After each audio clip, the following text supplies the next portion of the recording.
যেইটুকুনি ছিলি তুই এই তো কদিন আগে, কোথায় গেল ছোট্ট মুখটা ভাবতে অবাক লাগে।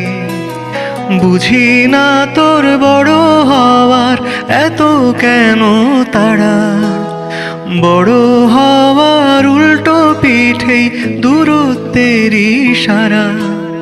তবু একদিন আকাশ ছুঁয়ে দিবি সেই প্রার্থনা, নীরব নিটোল হাসি খুশি রইবি সেই কামনা। স্বপ্ন দেখার সাহস রাখিস, জানিস আমরা আছি। মাগো অনেক দূরে গেলেও থাকিস প্রাণের কাছাকাছি।